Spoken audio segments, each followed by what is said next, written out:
Naubos tuloy yung tuyo, hindi man lang nila ako tinirahan. Sabi niya, wala akong pakialam kung saan kayo umabot. Ang gusto ko lang malaman, magbe-birthday na naman sila, wala ako. Ganun na naman yung sinasabi niya. Kasi instances na hindi mo makukuha yung gusto mo. You cannot win everything. Natapos ko ng maayos yung responsibilidad ko sa isang tao. Which is, yung tao ay makauwi ng buo. Okay? Sa pamilya nila. Walang galos. Walang pasa. Walang sugat. Maayos yung utak. Thank you, Lord. Yun guys, maayong bungkag. Yes, sa mga nabungkag, maayong bungkag. Sa hindi nabungkag, tuloy ang buhay. Tuloy ang saya. Hindi naman yan game changer kung nabungkag ka or hindi guys. Ang i-remember nyo lagi, dapat busog. Yun ang mahalaga. Jay, busog-lusog. Andito tayo sa kasama si Sara Gaga, ang munting prinsesa, ang walay nang. si Sara Gaga. Sara Gaga guys, in the house. Alam niyo si Sara Gaga, malapit daw siya kagabi, maging kwento, kaya malapit siya, nadulas siya. Buti na lang hindi daw natapunan ang mukha niya ng kape, kaya kung sira na mas nasira pa. Good morning everyone. Maayong buntag once again. This is Princess Jane Yiga in the Samoy Place. Nasa Samoy Place dito sa may Marilog area. And syempre pag nandito tayo guys, hindi nawawala ang pagmamahal. Nakikita nyo naman yan. Long table sa umaga. Ako nga ang pinakahuling nag-breakfast. Naubos tuloy yung tuyo. Hindi man lang nila ako tinirahan. Hindi nila ako naisip.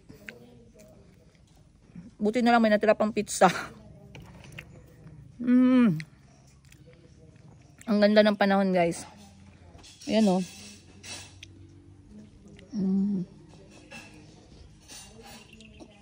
So sabi ko sa inyo, kagabi biglang alis kami. So ngayon hindi kami nakapagpaalam kay mama. Alam nyo, kahit sa ganitong edad ko guys, boring na sa boring. 35, magti-36 na ako. Pero nagpapaalam talaga ako kay mama. Kasi mahirap na. Pinalaki kasi kami ni mama, hindi stricto na way. Ito, bigyan ko kayong chismis ha. Pinalaki kami ni mama, hindi naman stricto. Ang style ni mama sa amin, nung dalaga pa lang kami, nag-aaral pa lang kami, sabi niya, wala akong pakialam kung saan kayo umabot. Ang gusto ko lang malaman is kung nasaan kayo at kailan uuwi. Full stop. Ganun lang. Kasi nga, ayaw ni mama na kunyari, merong nangyari, merong naganap, and hindi niya alam kung saan kami hahagilapin. So, yun yung training na nagawa niya sa amin talaga magkakapatid. Hanggang ngayon na malaki na kami. Kasi in kaso na merong mangyari, katulad niyan, may mga biglang lindol, biglang sakuna, alam ni mama kung nasaan kami, kung sino yung kasama, sino yung tatawagan, at alam niya, kahit alam niya lang kung nasaan kami, hindi siya magtatanong anong ginagawa namin. Kaya maganda yung pagpapalaki sa amin ni mama kasi hindi siya sakal, hindi kami nasakal. So I believe gagamitin ko yan sa mga anak ko, lalo na kay Kuya Kahil. Kasi nga syempre malapit na siyang magbinata.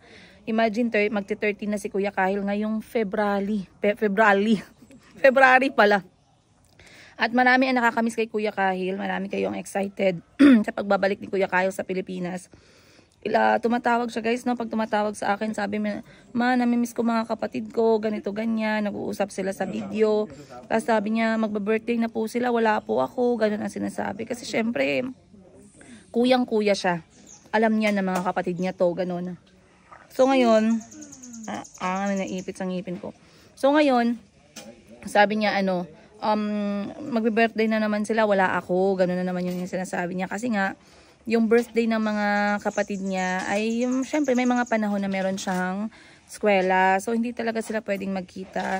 At ang birthday naman ni Kuya Kahil ay February. So hindi naman kami pwedeng makapunta ng Thailand agad-agad. So ang nangyayari, video call na lang talaga. Pero meron mangyayari ngayon sa pagpunta ni Kuya Kahil dahil uuwi siya ngayong Pasko. Alright? Uuwi siya ngayong Pasko. At meron kaming invitation na very special sa side sa Cebu.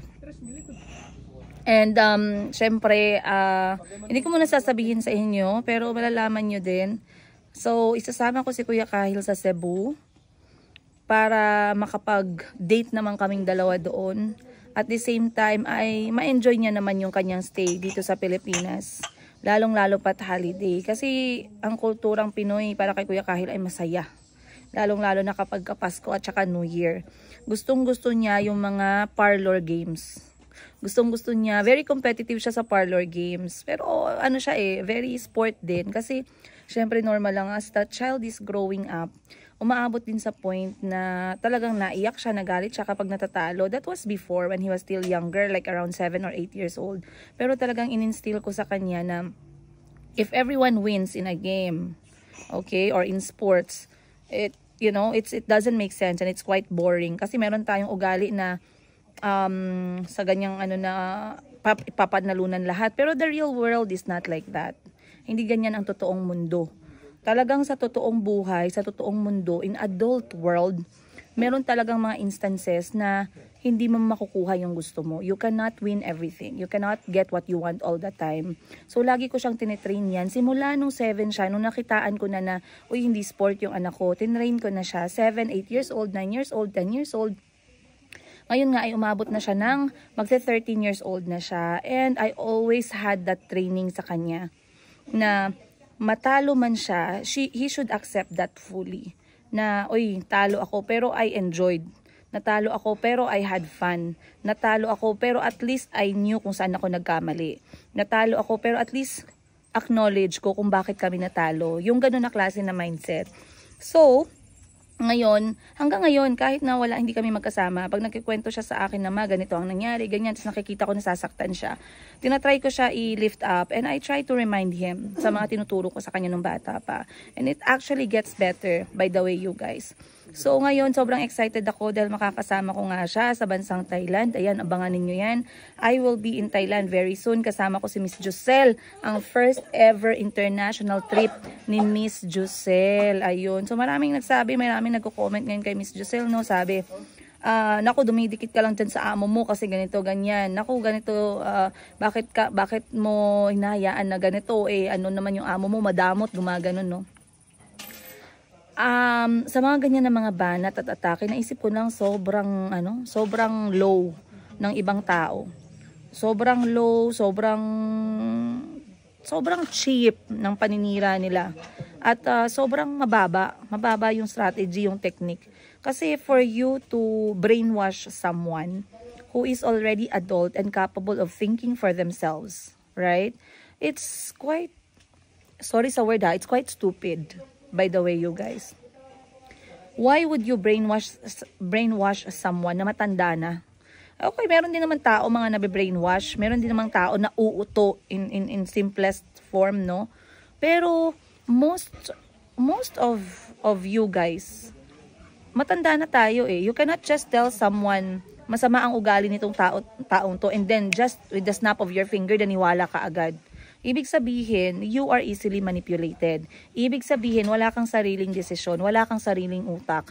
Kasi instead of doing your research, instead of, if you're really invested sa situation or sa mga tao na yan, you should do like reading, research, or at least magmasid ka muna, mag-observe ka muna before you give your opinion. Pero ang nangyayari, yung opinion ng isang tao, ginawa mong opinion kasi you don't have your independence dito sa utak mo at sa emosyon mo. So, ang nangyayari, you are now being manipulated. So, madami yan, no? At natatawa nga ako pag may nagsasabi niyan kay Miss Joselle kasi I'm like, kung ako sabihan mo ako ng ganyan, I will feel bad. I will feel bad and somehow I will feel insulted. Maiinsulto ako. Pag sinabihan mo ko, kunyari, meron akong kaibigan, tapos sisiraan sa akin. Let's say, example lang to ayan, sa mga bashers dyan, makinig ng maayos kasi mamaya i-chismis nyo na naman, mali-mali. Makinig muna para hindi tayo magmukhang tanga ba. So, kunyari, merong tao, let's say si Sara Gaga. Pag sinabi ng Sara Gaga sa akin, uy, Princess Higa, wag mong kaibiganin or wag mong i-collab or wag mong isama sa mga vlog mo si Aileen Caleb. Kunyari, ganun ang sinabi. Again, this is just an example. Okay, Aileen Caleb, Maninay, I love you. You know, if you know, you know. Hindi ko kailangang mag-explain sa'yo. Example lang yan. So, kunyari, sinabihan ako ng, ni Sara Gaga ng ganun. Kasi ganito ang ugali niya ni Aileen Caleb. Totoo niyang ugali. Ganito yan si Maninay. Okay, talagang mag-i-effort siya na siraan sa akin si Aileen Caleb. Talagang sasabihan niya ako ng mga masasama, magbibigay siya ng mga flashback stories, magbibigay siya ng mga example na talagang sirang-sira sa akin si Aileen Caleb, no? If ako si Princess Higa, knowing myself, tapos tinarget mo ako na i-manipulate to think negatively of that person, mainsulto ako, guys. Kaya sabihan talaga kita, anong tingin mo sa akin, bobo? Ganunin talaga kita. Anong tingin mo sa akin, tanga? Parang nakaminos ka sa akin. Ganun talagang sabihin ko. Hindi ko alam anong ano niyan, no? Hindi ko alam anong Tagalog ng nakaminos. Pero yun ang sasabihin ko. Nakaminos ka ba sa akin? Anong tingin mo sa akin? Bobo? Anong tingin mo sa akin? Madaling mauto, tanga? Ganunin ko talaga. Kasi bakit mo ako i-feed ng ganyan where I did not even yet meet the person? Where I did not even yet get the chance na makilala yung tao. Okay? So, ikaw, kung ako, I am Princess Higa and I'm always trying to think things, no? Iisipin ko ay may problema tong tao na to. May problema to kasi naninira siya ng iba na, you know, hindi niya naman dapat gawin yun eh. Kasi somehow ako, matanda na ako, adult na ako, marami na akong experience sa buhay. Alam ko kung sino yung plastic, yung totoo, yung nagsisinungaling. Makukuha mo yan eh. Kapag ka inoobserbahan mo yung tao, nakasama mo yung tao, or mapapanood mo yung buhay ng tao, malalaman mo, hindi ka kailangan i-feed ng kahit na kanino. Okay? Ganun yung ano ko, guys. Ganun yung point ko. Pero, yun nga, no, sa nangyari sa buhay ko, the last few months, the last few weeks, talagang naisip ko marami pa rin talaga yung mga pwedeng ma-manipulate. Marami pa rin talaga yung talagang nauuto. Alright? Sabi ko nga sa kanila, pag napunta sila sa page ko or sa channel ko, sabi ko, ma'am, okay lang naman po. Wala namang problema. Bakit kayo galit na galit sa akin? Kasi kung gusto nyo pong magpauto dun sa mga narinig niyo, magpauto lang po kayo. Pero wag na kayo magalit sa akin kasi nagpauto na kayo. Wala naman ako magagawa dyan. Hindi naman kita pwedeng sabihan, wag ka magpauto, ma'am. Kasi kung nagpauto ka talaga, ibig sabihin, yun lang yung level ng utak mo talaga. Yun lang yung level ng understanding mo. Okay? So, lahat kayo, meron kayong kanya-kanyang choices pagdating sa paniniwala ninyo, pagdating sa character ninyo talaga as tao. Kaya, pag may nag-comment sa akin dyan, di ko man ma-replyan lahat, no? Tas galit na galit, guys. Okay lang yung nagsabi na yung mga hindi nag-comment or may nag-comment tapos medyo neutral. Pero pag may nagsabi sa akin na bago lang, no, tapos sinabihan agad ako, ikaw, ibalik mo yung pera na $21,000 US, 1.5 million pesos. Ikaw, bakit mo inabuso si ganito? Bakit mo minaltrato yung napakaganda na may lipstick, may perfume, maganda ang damit, ang bango-bango, nakakotse, ayan, no, na, sinasama sa lahat ng mga gala at outing, naka-aeroplano, may passport and everything. Gano, parang it doesn't make sense, pero bakit galit na galit ka? You know, ang haba ng comment, galit na galit sa akin, guys, kulang pa yung word na galit. Gigil na gigil. Okay, gigil na gigil sa akin, hindi ko maintindihan. Bakit gigil ka, ma'am? Saan ka banda na bikil? Ano ba, nagbigay po ba, kayo po ba nagpakain sa akin at sa mga anak ko kaninang umaga? Bakit gigil na gigil kayo? At kung totoo man yung $21,000 na yan, sa inyo po ba nang galing yan? Ganun talaga sinasabi ko. Kaya pag may mga ganyan, talagang sinasabihan ko, sabi ng iba, naku, mapagpatol ka rin, patula ka rin, hindi ka dapat pumatol kasi vlogger ka, pinili mo yan. No! There is no such law and policy na hindi kami pwedeng pumatol kasi vlogger kami. Hindi po yan totoo.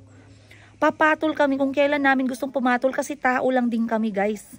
Hindi kami robot, hindi kami manika, hindi kami bato. Okay? Hindi po kami hollow block na pag sinipa mo, hindi kami sisipa pabalik. Alright? So, sasabihan ko talaga, ma'am, sorry mama, pero hindi ko talaga magets, ma'am, bakit G na G ka sa akin. Hindi ko gets, bakit galit na galit ka sa akin. Dahil po ba sa ano? Dahil po ba sa paninira sa akin ng ibang tao at galit na galit kayo? Pero bakit kayo galit? Inaano ba kita, ma'am? Kasi man kung nauto ka, ma'am, dun sa kabila, sa kwento nila at naniwala ka naman agad, okay lang yan. Pero hindi nyo kailangan magalit dito kasi it doesn't make sense yung galit ninyo. Okay? So, sa lahat ng mga, nagme-message sa akin ng mga ganyan, akala nila sa akin, no, na, mabait lang yan si ma'am, mabait lang yan si Madam Princess Higa, hindi yan papatol. Actually, pumapatol ako, guys. Pumapatol ako. And, ako pag pumapatol ako, it takes time. It takes time. hinahayaan ko lang yung mga bagay-bagay kasi alam nyo naman, minsan kasi tinetrain ko yung sarili ko na huwag gumawa ng kahit na ano kapag kagalit ako or mataas yung emosyon ko kasi minsan hindi ako nakakapag-isip ng maayos. So, normally, may mga nag-comment, nakikita ko talaga yung style ni Madam Princess Giga, tahimik lang sa umpisa, tahimik lang muna ngayon, pero abangan lang natin soon. Tama yan siya. Amo na sang ginahambal ko sa inyo guys, nga hindi tayo magpabasta-basta.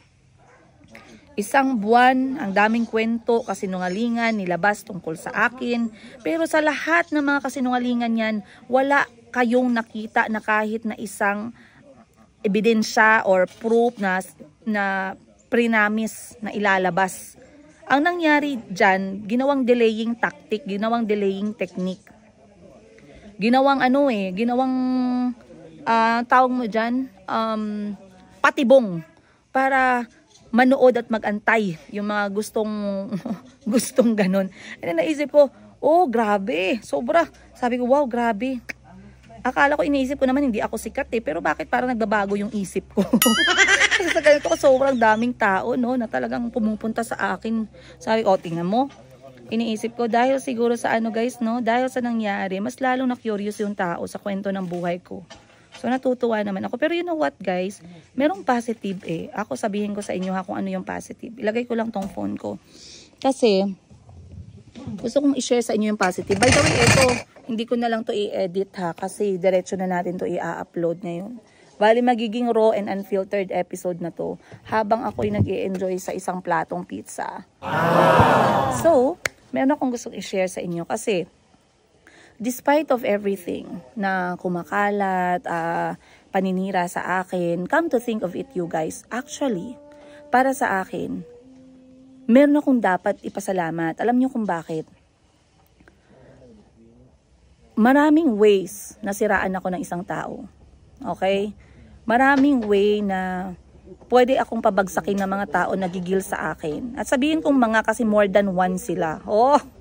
At kung nanonood dito yung isa dyan, alam niya yan. Kasi nung unang beses, nag-back to you, ganun. Nag-back to you yung yung ginawa niya. Napalpak yung plano, napalpak yung strategy, no? So ngayon, ikalawang beses. Maraming pwedeng sabihin para mapabagsak ako, mapasira ako, lalo na sa ibang mga manonood. Hindi sa inyo na nanonood sa buhay ko kundi yung mga bago, yung bagong nakikinig.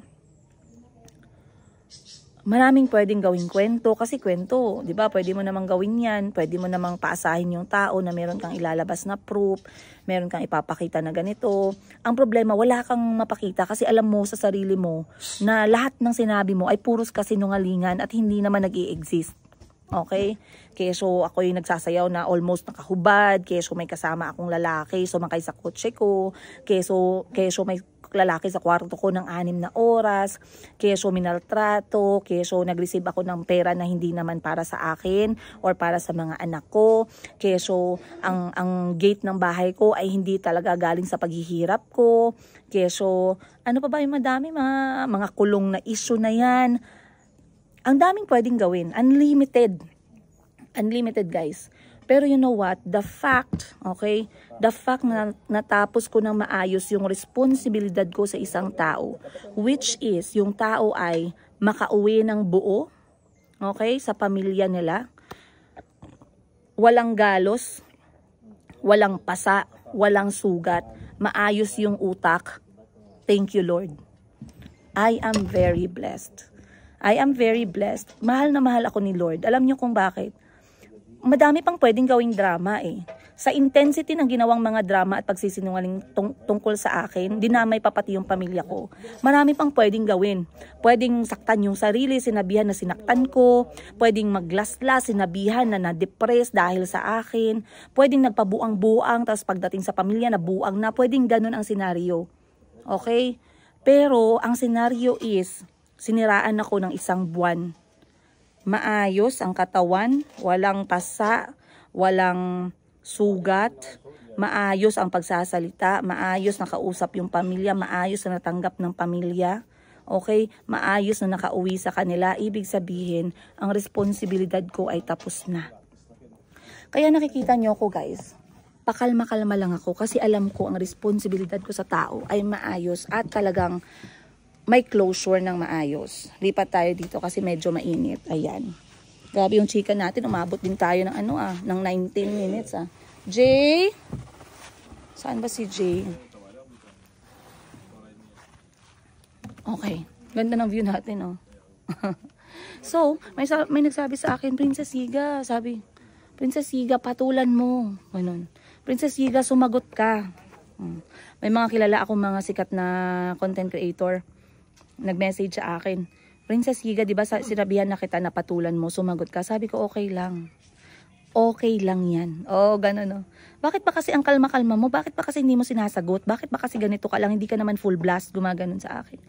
Kasi, unang-una sa lahat, meron akong mga strategy na talagang alam ko, okay na okay. Katulad nga ng sinabi ko, ang importante sa akin ay makauwi ng maayos ang tao.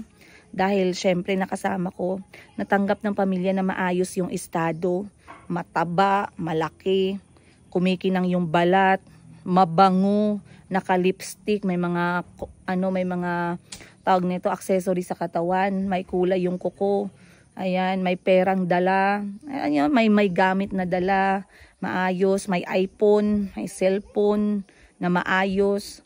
Meron, kompleto. Okay na ako doon. Yun na yung aking closure sa responsibilidad na inako ko. Alam nyo guys, it could have been worse. Sa lahat ng mga nakikinig sa inyo dito ngayon, na talagang sinubaybayan ako as Princess Higa at ang buhay ko, let me tell you, it could have been worse, you guys. Mas madami pa sila or siyang pwedeng gawin na scripted. Katulad na lang kunyari, sinaktan yung sarili niya, pwede niyang sabihin na ako yung nagsakit sa kanya kasi dalawa lang naman kami sa bahay na malalaki na. Pwede niyang sabihin na nasugatan siya, sinugatan ko siya. Pwedeng sabihin ganun. Pwede siya magpabaliw-baliwan, tapos sabihin niya na baliw siya kasi na-depress siya. Pwedeng maraming ganun klaseng senaryo. Pero hindi yun ang nangyari. Ang nangyari, pagkadating sa bansa nila, instead na let's say, kasi syempre 2 taon hindi mo naman nakita yung mga anak mo, hindi ko din nakita yung mga bata, ganun. Instead na ganun yung klase na senaryo, ang nangyari, siniraan ako ng 1 buwan, guys.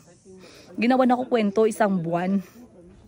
Hindi ko lang alam kung tapos na yung mga kwento na yan. Nagatawa na nga ako guys. Kay feeling ko grabe. Grabe naman yung mga kwento na yan. Kasi baka nangyari yan. Tulog ako. Baka hindi ko man lang na-witness. Diba? Tsaka may nagsabi, sino yung kasama mong lalaki? 6 na oras kayo sa kwarto. So what? Kung totoo man na may lalaki ako nakasama na nagpamassage ako sa loob ng kwarto 6 na oras. Pakialam ninyo guys. Hindi ba ako pwede mag-move on? After 2 years? So, wag nyo akong wag nyo akong gamitan ng mga ganyang klaseng hirit. Lalo na pag hindi totoo. Okay? Tawang-tawa ako, guys. Tawang-tawa ako. Kasi iniisip ko lang, grabe. Grabe ka, Lord. Grabe ka. You made me experience things. Kasi gusto mo, may ma-realize ako. Okay? Tsaka marami kayo na nagmahal sa akin. Sobrang bigat ng pagmamahal ninyo na you actually kept me afloat. You kept me positive. You kept me focused. Totoo lang yan guys. Lahat kayo na nagmamahal sa akin at sa mga anak ko, lahat kayo na nagko-comment, lahat kayo na nagme-message, you guys, kung hindi ko man lang ma-imagine yung effect ko sa buhay ninyo or yung impact ko sa buhay ninyo, hindi nyo rin ma-imagine yung impact ninyo sa buhay ko.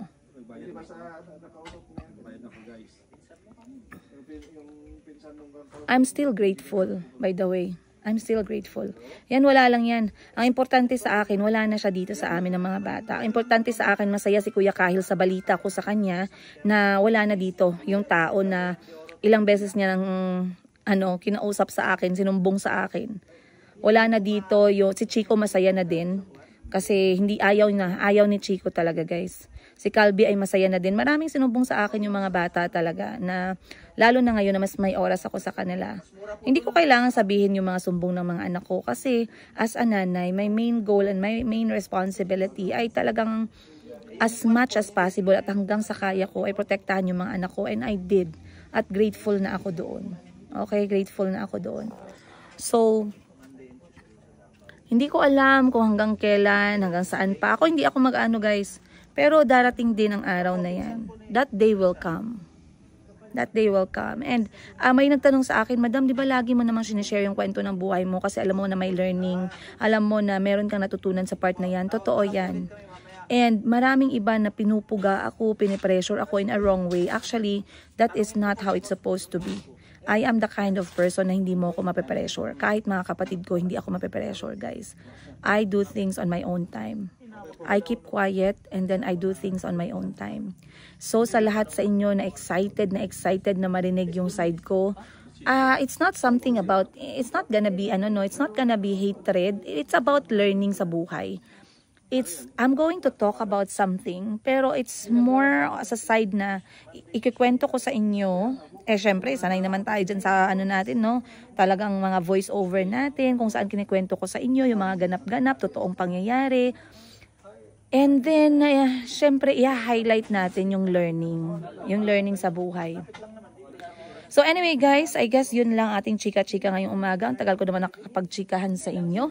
And once again, we are here at Samway Place. Hinawakan ko po yung aking telepono para mag-vlog ng 25 minutes talaga. Sumasakit na din yung kamay ko. But eto po yung ating view habang ako'y nagva-vlog. Si Madam Ten Gives ay gumagawa sila ng pizza kasama po yung aming bisita. Nagpaiwan na muna ako dito kasi I really wanted to talk to you guys and hindi ko kayo nakasama kahapon. Mamaya magsasama-sama din kami kasi gusto nilang makita yung pag-bake. Alam nyo naman, kusina is medyo hindi naman talaga na maraming tao. So kung sino lang ang pwedeng nandoon muna para manood ng paggawa ng ng pizza, para na mas mag-enjoy sila, mas maigi. Kasi sabi ko sa kanila, I will just stay here muna. So, ito yung view natin. Ayan. So, once again, maraming salamat sa Samway Place, Marilog, for hosting us. Maraming salamat sa Consulta family for hosting us. Maraming salamat sa lahat ng angels ng Consulta family for hosting us. Ayan. We are very, we are very grateful and blessed na meron tayong mga ganitong invitation. At sunod-sunod yung invitation. By the way, guys, we have an upcoming invitation this November. And then we have an upcoming invitation this December naman. And then